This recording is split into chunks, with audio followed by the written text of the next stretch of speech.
Thank you everyone for joining us today. And firstly, we wish to acknowledge this land on which the FACE Institute operates. And for thousands of years, it has been the traditional land of the Huron-Wendat, the Seneca, and the Mississaugas of the Credit. Today, this meeting place is still the home to many indigenous people from across Toto Highland, and we are grateful to have the opportunity to work on this land. We welcome Dr. Chirove, who is NRF C2 rated applied mathematician in South Africa.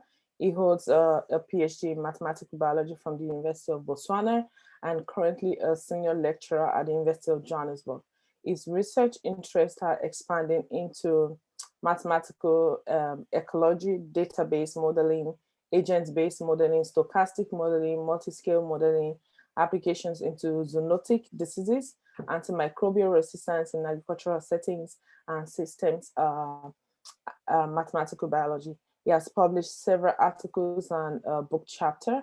He will give a talk on lessons from early stage of COVID-19 outbreak in Gauteng province in South Africa. You're welcome to share your claim, Dr. Chirove.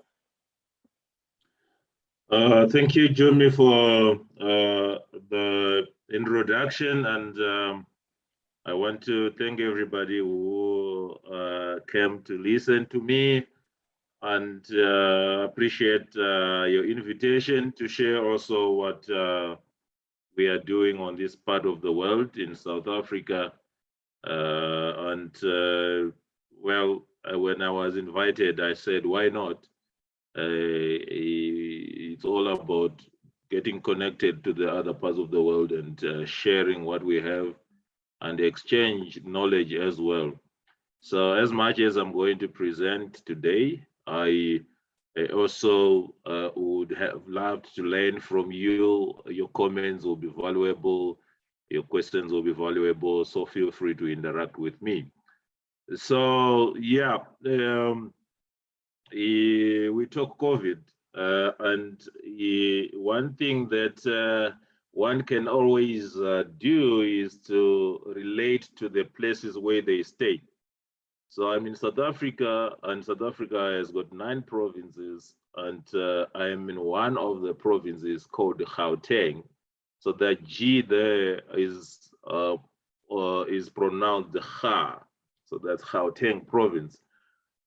And because I'm in Gauteng province, I have some experience both in seeing what is happening and also as a victim of Delta variant. It sent me to the bed for 2 weeks in 2021, and as I did this research,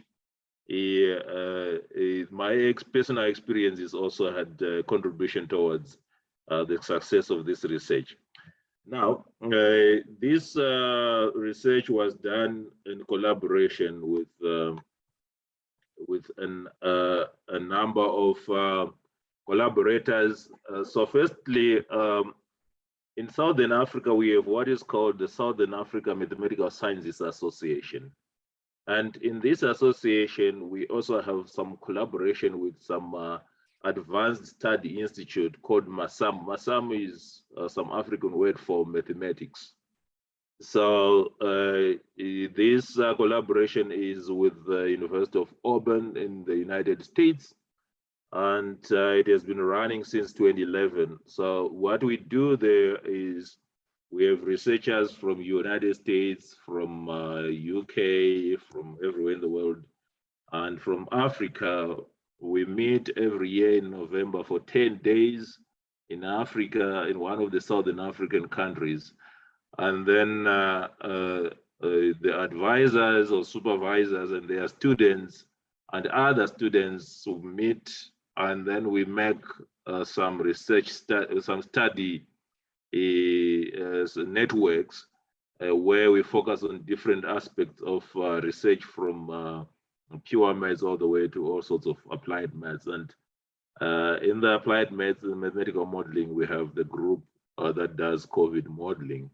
And that's where this study emanated. So a number of my collaborators in this group, Christina, Edom, Benjamin Levy, Lee Spence, Florashade,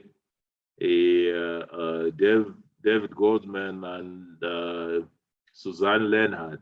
They are in the United States, and of course, Williams Chuku also joined them this year, and Kosimori is in Botswana. Innocent Maposa is in South Africa, in the same province as I am staying. So these are my collaborators for this project. So when we met, we looked at South Africa because earlier on I had done some paper with some in the early stages of the infection, just predicting how the social distancing or the policies that were there, the lockdown and social distancing impacted the progression of COVID-19 in South Africa in general. But then later we then now saw that Gauteng province is the smallest province, but it had a lot of infections, more than any other provinces. We then decided to focus our research on the on the Gauteng province, and basically we wanted to sort of use the data for cumulative cases to explore the impact of behavior change and the policies that the public health officials and government were putting in place to try and control COVID-19 in the province. So we wanted to basically find what is the impact of those. And at the end of the day, we had to draw some lessons out of the study that we did in 2021. So I think this is now common knowledge that we can trace COVID-19 from China in 2019. And of course, in Africa, we had our first case on the 28th of February, and that case was in Nigeria. And before we know it, on around 5 March, that's just a week later, we had our first case in South Africa, and it was basically in the province called KwaZulu-Natal, where I used to be in 2019 when I left them in 2019. And after that, we then started seeing the whole epidemic spreading in the whole country, but Gauteng became almost the epicenter of all the waves that we experienced in South Africa. So the South African government around the 27th of March, they basically put a hard lockdown where you were not allowed to travel across provinces. You're not allowed outside your house except when you're going to buy some food or accessing the essential services.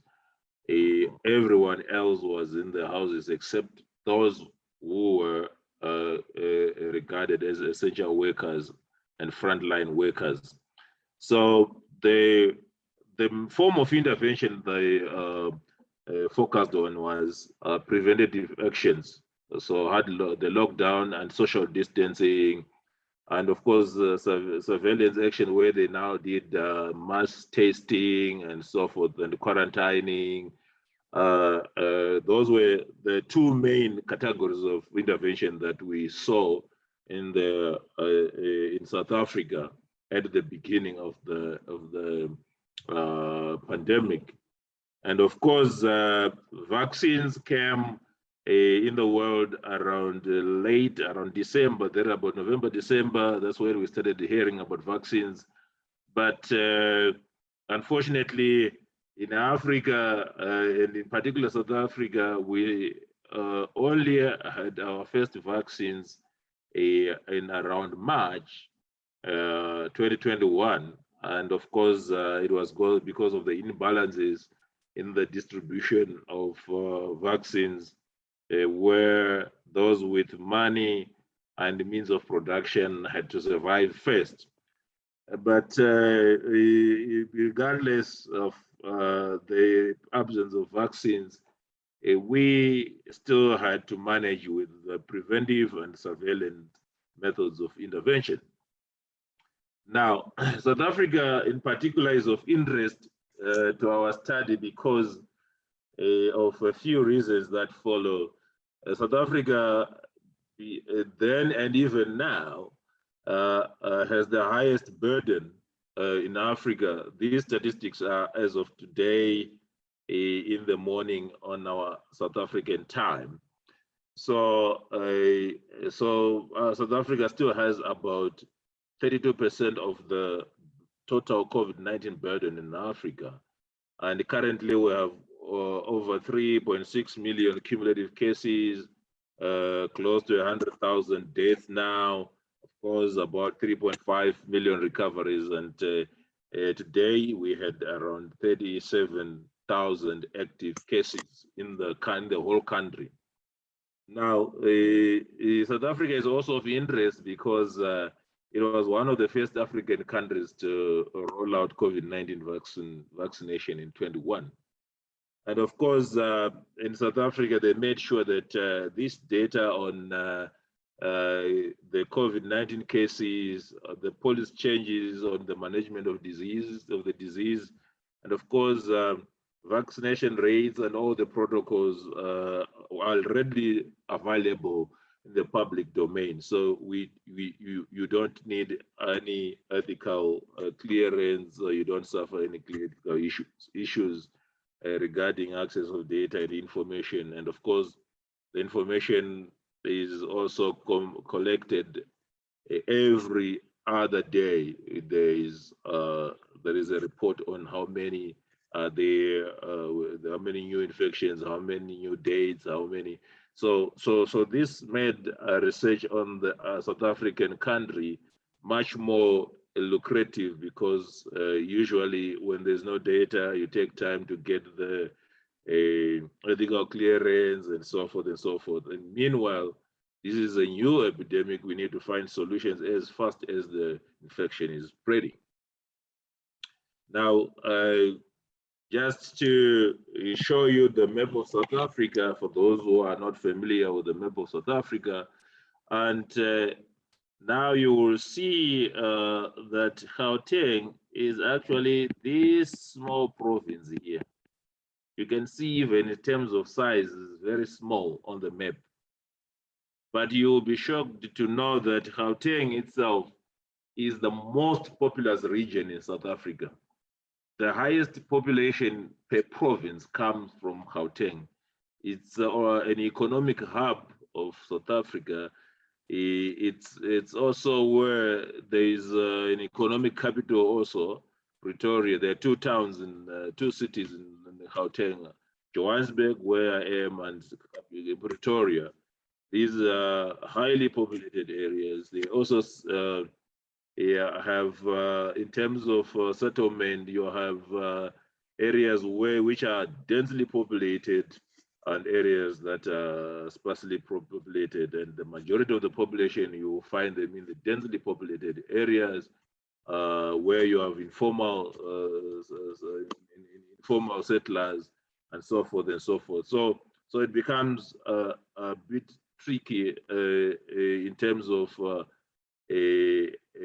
size and the number of people that are there. And now this COVID-19 is spread through means of contact. And in implementing strategies such as lockdown means you are promoting household infections on the other end. But at some point you also have the benefit of reducing the infections in case those whom you lock down do not have people who are infected. So it is a province that is of interest, covering less than 2% of the total land area of South Africa, but with almost 1/4 of the South Africa's population in there. And the density, population density, sometimes you get it around to 825 per square kilometers, 825 people per square kilometers in some areas on average. And of course, you can see out of the 3.6 million, we have almost 1/3 of the cases, cumulative cases, coming from one province out of 9. And of course, 20,000 deaths out of 97,000. And of course, 1.15 million recoveries out of the 3.5.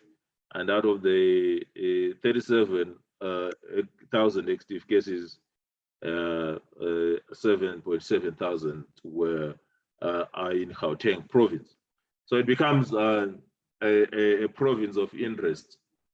Now, so what we did is to go and collect the data from a public repository that I will mention later.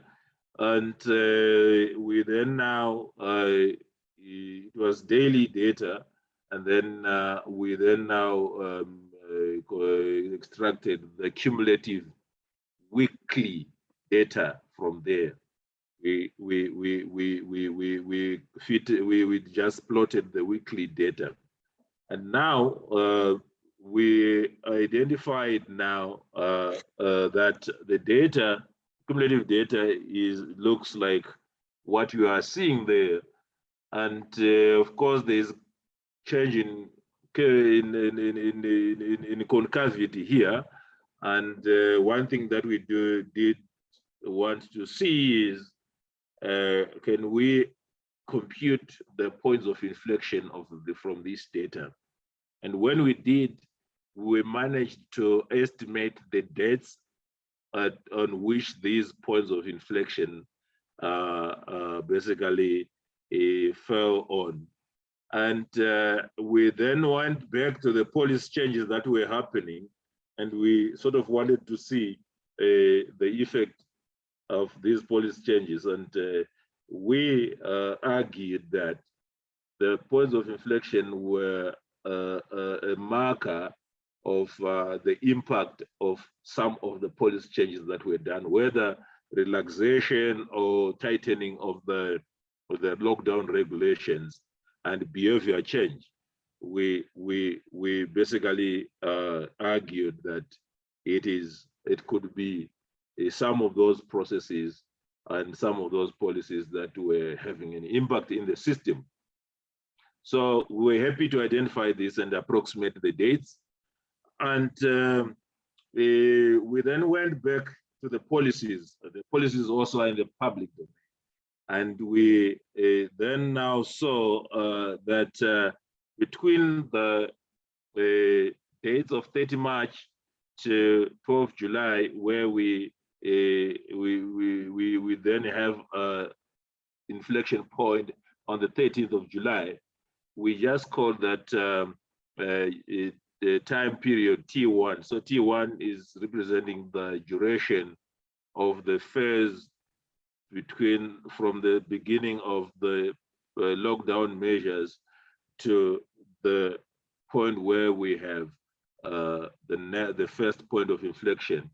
And then from the first point of inflection to the second point of inflection, that's the time duration T2. And of course, at the time of doing this research, we only had data up to 6 June 2021. So that's where our study or exploration ended. Now, we could also associate these time durations to the levels of lockdown. So level 5 was actually a hard lockdown. No one is going out or except the essential workers. And then level 4, there is some relaxation. You are allowed out within a certain time of the day up to, I think, sunset around 9:00 p.m. And you wouldn't be allowed outside after that until early morning hours. And level 3, there was more relaxation, opening up of economic activities. Schools were allowed to open on a first-in approach. Some grades were allowed to go in, and then after that, others are coming in. And for some schools which did not have a capacity, they were supposed to exchange one group goes today, the other group goes tomorrow, and so forth and so forth. And then level 2 is more relaxed, more opening, and the curfew hours are relaxed also. And level 1, you have the majority of the economic activities now open. So we could track down the policy changes. Within the T1 duration, the hard lockdown was relaxed up to level 3. And then within the time duration T2, we were after the first wave, where a lot of economic activities were opened up. We had increased mobility and crowding within and outside the household. We were now allowed to visit each other. And then the time duration T3, it's almost close to this, is within the festive season period. And this is where the restrictions changed, basically because the government was afraid of the festive activities. But during that time, we also had the new variant coming in, and the infection shifted to the age group of 16 to 29, thereabout. And now in 2021, between December and 28 and March 30, we are now in the second wave. So the regulations had to be tightened to level 3. And of course, this is when the vaccination came around the end of February to the beginning of March. And of course, there was a strategy. First of all, they were prioritizing the frontline workers and the essential workers. And then around May, we then had a new group coming in, the older people above 60 years of old, including those who are above 18 with underlying and threatening conditions. And of course, some of us, we then had to be included from end of July to beginning of August last year. So by the time we did the exploratory study, the vaccination had not yet kicked in around 6 June. It was still a very minimal number. Less than 1 million people were vaccinated then. So when we did this, we then saw that the lockdown levels relaxation would lead to picking up of infections before the point of infection, and after that you will then see that once they activate the lockdown levels, and of course when the wave is dying, you start seeing the infections going down, and so forth and so forth. So we were able to sort of at least explore and associate the points of inflection with the impact of the policy that is implemented within the time duration T1, T2, T3, T4, up to T5. All right, so in South Africa, we had only 2 vaccines, and we still have those as popular vaccines. The Pfizer vaccine, which could prevent 95% of new infections and 95% of those who could get symptomatic infections, and of course the Johnson & Johnson, which had 64%, especially in South Africa, of preventing infections, and 85% of preventing symptomatic infections. And of course, up to date, we have about 31.1 million doses administered, and we only have 17.4 million fully vaccinated individuals, which is about 29.3% fully vaccinated individuals. And the country is aiming to have at least 67% of the population vaccinated, so that we can have some herd immunity against COVID-19. So vaccination is still ongoing, and of course at a slow pace, probably because of anti-vaxxers, because of vaccine hesitance, because of just getting used to the fact that the infections are low, So a lot of factors can come in there. But yes, we still have low vaccination rates here. Now, what is our goal after learning about Gauteng and South Africa as a focus of study? So we want to use now the Gauteng province data along with mathematical models to explore a number of explorative alternative scenarios where we look at preventative and surveillance actions that affect transmission and the spread of the infection in COVID-19 in the province in Gauteng. So that's our goal. That was our goal, and that's our goal for this study. Now, at the time when we were doing this study, a number of studies, and a huge, massive number of studies, had been focusing on COVID-19 infection.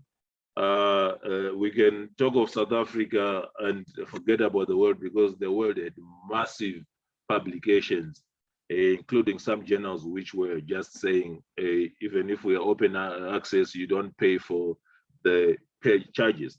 Now, some of the studies that were done in South Africa in particular included the study that I did with our colleagues at the University of Johannesburg, with the four of us.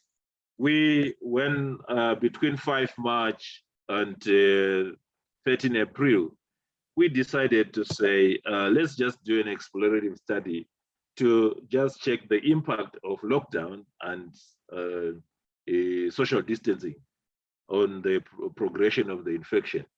So what we did is we just took the data points, the cumulative data points from 5 March to 13 April, and then we fitted a McKendrick model. And when we fitted it, we then now predicted to say by the end of 30 April, when we would be, we were now in lockdown level 4. In fact, when we would go to level 4. What would happen if we relax the social distancing regulations, or if we keep on tightening. So we were just now doing some exploration study to just say what would happen. And it turns out that our predictions were basically in line with what really happened, because there were relaxations of conditions along the way within the level 5.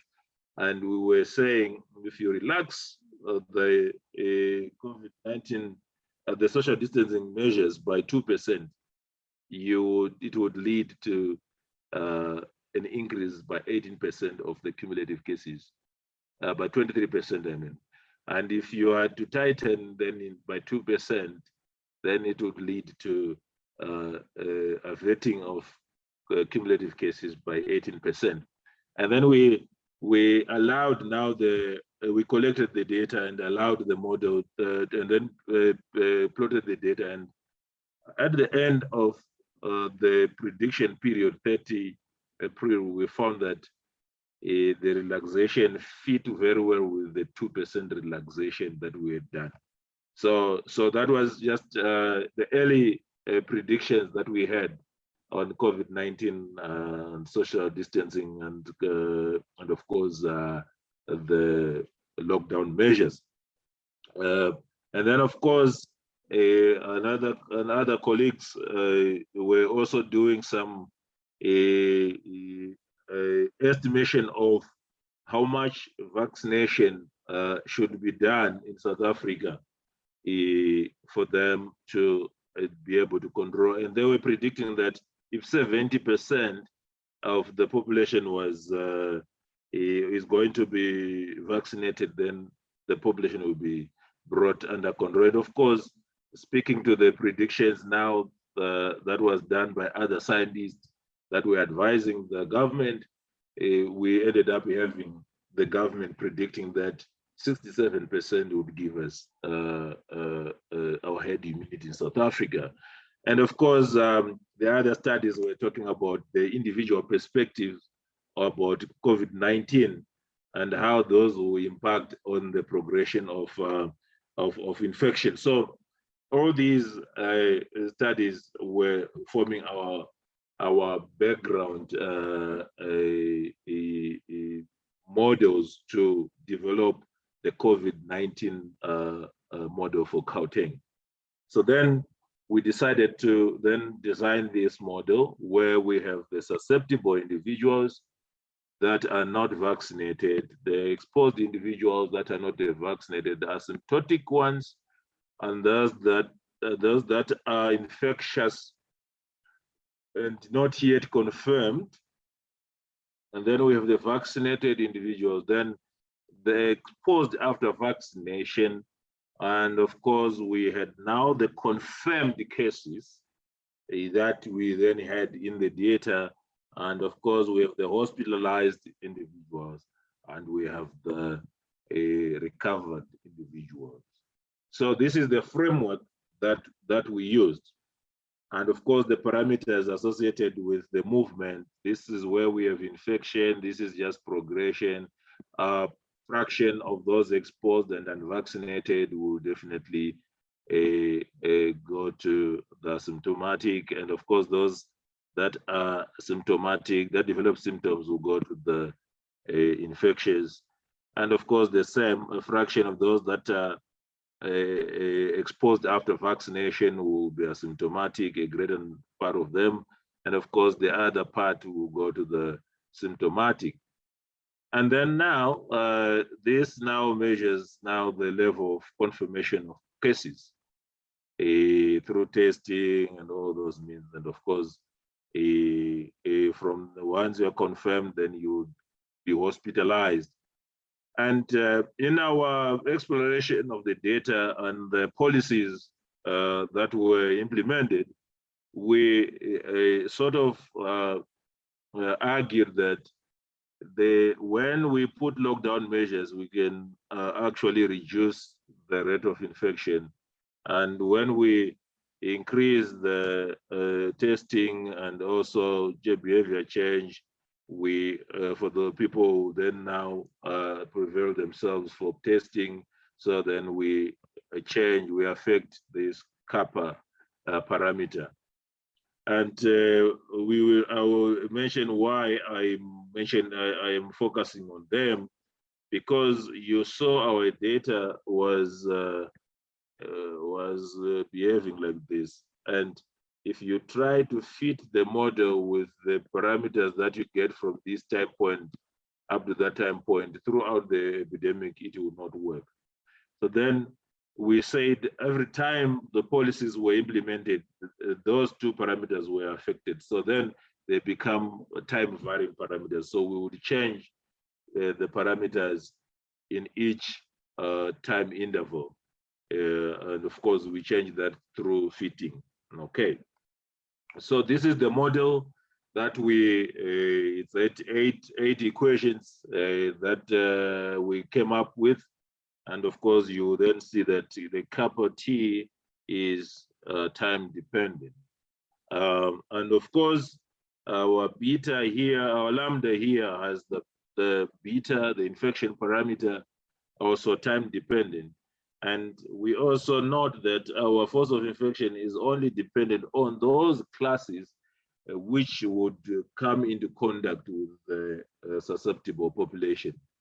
So the Q and the H are left out because when they are confirmed, they were also confined to certain institutions before they get hospitalized. So there were quarantine centers, and then there were also hospitals where those who are serious were taken to. So we didn't, and of course we then say those who are a greater part of those who are vaccinated become asymptomatic more than those who are not vaccinated. So epsilon relates to the fraction of those that are exposed and they go to the asymptomatic class. And epsilon 1 are those that are exposed after vaccination and they go to the asymptomatic class. And of course, this one now the lambda 1, it shows the infections that are coming from the vaccinated class, and they have a reduction factor compared to the force of infection for those that are not vaccinated. So that's the model, and like any other model, you can play around with it and find the reproduction number, and of course, we said the transmission rate and the testing infrastructure capacity rate, kappa, they are allowed to be to vary over time using the inflection points and police mandates. Okay, so this is how they look like on all the 5 time frames. Now, we then had to calculate the basic reproduction number in the T1 time frame. And when we then use the parameter estimates for the T1 time frame, we basically found that the reproduction number will give us about 1.68, 1.68, which was very close to the estimate from the National Institute of Communicative Diseases in South Africa. They had something close to 2, but close to 1.68 at that particular time point. So we were happy that our exploration with the data for Gauteng and the model we used is giving us estimates that are very close to what has been computed from the official policy makers. Oh, my sources here are not showing here. So now, how did we estimate the parameters? So please let me know. Let me see. Okay, I can't see my time here, so I will be moving up and down from the full screen to. So I think is it possible to finish in 10 minutes? Yeah, definitely. Okay. I'm just towards the end. I will finish in 10 minutes. Yeah. All right. Thank you. Thanks. So we just use the least squares optimization problem to minimize the difference between the recorded cumulative cases for Gauteng and our model's output. And of course, the lower bounds here were based on the sources that we used there. Unfortunately, they are not showing after I composed my slides. So those are the lower bounds and upper bounds. And then we're just minimizing this objective functional, and the list after getting the global minimums, we got the objective value as 0.01. And of course, the initial values were based on the population of Gauteng. And of course, we would have the confirmed cases, exact number of confirmed cases then. And these ones some of these were estimated based on the duration of time they spent in that class. But of course, we didn't have much recoveries and hospitalized individuals there. So these were the time-dependent estimates for the beta and kappa in all the 5 regions. And you can see after fitting that our model was relatively doing well. And we then said, of course, we tested it on cumulative cases. Why not go into you check just for 2 waves, how it does on daily cases when there's no vaccination. So qualitatively it fits, but probably that's not a perfect fit, but our model was doing well. And then here is where we were saying, imagine after the first point of inflection, we relaxed the lockdown measures completely. What was going to happen? You would see that the infections were going to increase massively. And if you go to the hospitalized and the other compartments, you would find that every hospital was going to be filled up by COVID patients, never talk of the others. But now after implementing other COVID-19 measures, after first, second point of inflection, if we had to maintain the measures up to the end of the simulation period, this is how much we're going to save in terms of cumulative cases. But because of relaxation, we went up there, and after that point of inflection, we would still see that if we relax completely, we would still see some cases shooting up, and so forth and so forth. So this was now an exploration study to just say, if we had to relax, what is the impact? If we were to, what would have been the impact? If we were to maintain, what would have been? But of course, we are not looking at other effects of those measures, especially when you tighten the restrictions. So at the end of the day, now we looked at the vaccination. So for vaccination, by the time we finished our simulations, 6 June, the vaccination had not yet kicked in nicely there. So we resorted to hypothetical scenarios. So we would say, if we had started on 4 January 2021, which is the time when most of these first world countries had started their vaccination, what would have been the benefit? You would see that the benefits would benefit in terms of unclogging a lot of hospital cases there. That would be the peak, the total in hospital at the peak. And of course, you can see Pfizer would do much better than Johnson & Johnson compared to when you don't have any of those. And we also said, okay, let's look at the realistic scenario for South Africa. If we start the vaccination on 7 June 2021 after the simulations, then you would then find that if you delay the start of vaccination, you can see how much impact it will have at the peak in hospitals. How much impact do they have at the peak in hospitals if you use Pfizer and the Johnson & Johnson? Of course, when you don't use any of them, you would basically probably have the same. So at the end of the day, these are our lessons. The points of inflection that we identified in the data made us able to identify key dates at which public health interventions were associated with the changes in cases. So we would associate that to impact of the changes that they made. Of course, we also demonstrated that the impact of sustaining or relaxing the administration of interventions beyond certain time points for the province, where we would expect, if you relax the interventions, you basically shoot up the confirmed cumulative cases, and if you basically sustain them, you basically save a lot in terms of how many people are going to be infected. And of course, the time-dependent parameters here taught us that for a pandemic like COVID, which has a number of waves, it is impossible to just use parameters estimated in one time point to estimate the entire epidemic.